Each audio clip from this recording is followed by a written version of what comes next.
So part 2 of my thoughts on 2026 and the energies that we will be navigating. Just so you know, I'm drawing on my own astrology studies, but also information that I'm gathering from amazing astrologers such as Dan Waite from World Astrology Report, and of course my amazing teacher Heather from Astrology with Heather, and my own readings, you know, my own client readings and my own personal readings on myself for the year ahead. So yeah, just really tuning into my own intuition on what I believe the year ahead is going to be like for the collective.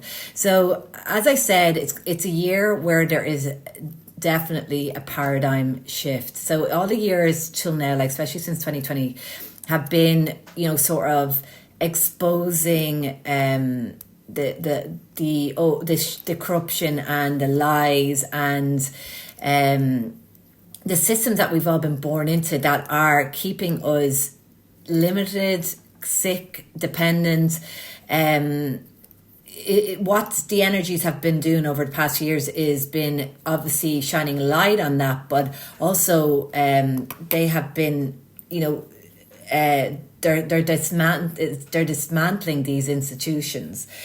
Like the old world is collapsing, you know, and what I believe now is going to happen is just from the 0 degrees, this Neptune, the first major transit of the year, which is Neptune as conjunct Saturn in 0 degrees of Aries. That is the very beginning degree of the Zodiac.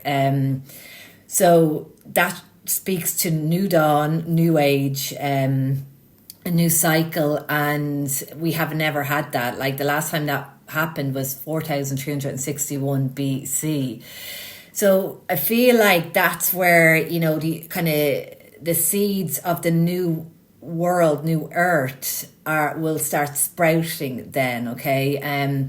So that speaks to a raise in consciousness, and then, you know, with Saturn and Neptune being there together again, Neptune's all about, you know, our spirituality, you know, it's all about other dimensions, and Saturn is the physical realm, and they're back together again in Aries, which is like, you know, the warrior of the Zodiac. And I really what I see with that is like spiritual warriors. Like we're going to see more and more people, you know, have the courage to stand up and, you know, and start really creating the new world that we all desire and deserve. But, you know, we'll have the courage to stand up for what's right, and no longer take sort of these limiting, controlling systems. So I really see like spiritual warriors coming online, you know, like the ones that have been doing all the inner work, the healing, and you know, in these over these years, will now be putting all that they have healed and transformed into practice for really get, you know, boots on the ground, creating this new, better world, right? So that's what I really see with that. And then we have the nodes changing into Aquarius and Leo. So North Node shifts from Pisces into Aquarius, and the South Node shifts from Virgo into Leo. So North Node is all about where our soul paths, the collective soul path trajectory, where we're being guided to, or forced, I should say, when it's North Node. So Aquarius is a sign of it's future orientated. It's the sign of higher consciousness. It cares. It's the group first, and self like second, basically. Whereas Leo is more ego orientated. It's more about the I am, like, and our personal wants and desires. More about the self, but we're going into a time now where we're thinking more of humanity, the collective. It's kinder to others, and having more concern about the group, and it will get that will help. That will bring in a raise in consciousness. But Aquarius rules science, it rules technology. So there's going to be AI on steroids. It will Aquarius, this North Node in Aquarius will also bring it on. There's a shadow side obviously to it too.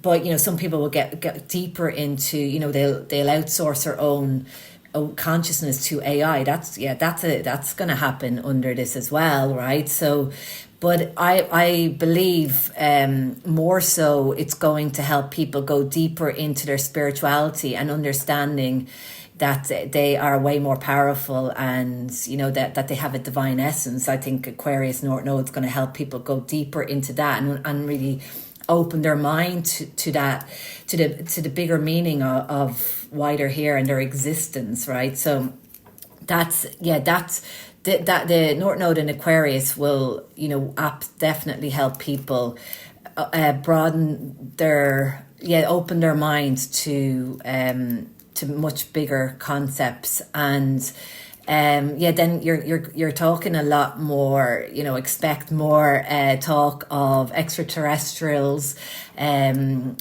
that's sort of so-called disclosure, but that may not be actually real disclosure. Now, just also aware that that world stage is a distraction, and it's taking you away from what's most important, which is your own understanding of the self and connecting to your own divine essence, and becoming more self-aware and having more self-mastery. That's all of that on the world stage is taking you away from that. That's your mission. That's what the most important mission. And the more you do that, the more that this old world crumbles, and there you have more control over yourself and your reality. And again, if more of us were like that, they wouldn't be able to control us. Okay, so there's more awareness of that going to be in this year ahead on a collective level, and we'll be taken more away from we'll be pulled away from this worshipping of celebrities or the influencer culture. That's very much Leo energy, and South Node Leo is what we're moving away from. So that's we're going to be seeing less of that kind of thing, because people are going to be more about, the more aware you are and conscious you become, the less you idolize people outside of yourself, or you worship anything outside of yourself. So you stop comparing yourself to others and realize you're a unique expression of God, walking your own unique path that that's has a massive impact on the whole collective. So you'll have more aware of how amazing you actually are, So with that being said, a lot more people are going to see that there's that they've been lied to all their life, that we've all been born into a system that's not been telling us the truth. And that's going to be a hard pill to swallow. So that is why more and more people will be seeking out healers, spiritual guides, astrologers, tarot readers, in order to help them, work through the disorientation of realizing that that everything they thought was real isn't, and the world isn't as they seem, right? So that's why those in that realm are going to really thrive in these years ahead and really step up into their purpose. And then it's a year of really nothing will be rational, so you're going to be really forced to tune into your intuition and your instincts, and that's going to be heightened. You're going to get an opportunity to heighten your intuition and follow your gut instinct. That's the retrogrades. The Mercury retrogrades are all going to be in water signs, so you're not going to be able to rationalize the year, so you'll have to really tune into your own intuition. But there's so much more I could talk about, but I'm going to leave it at that. But it's going to be an amazing year, but it's going to be challenging, and looking after yourself needs to be number one. But opening yourself up to different ways of thinking of the world is going to really serve you in this year ahead, and not hanging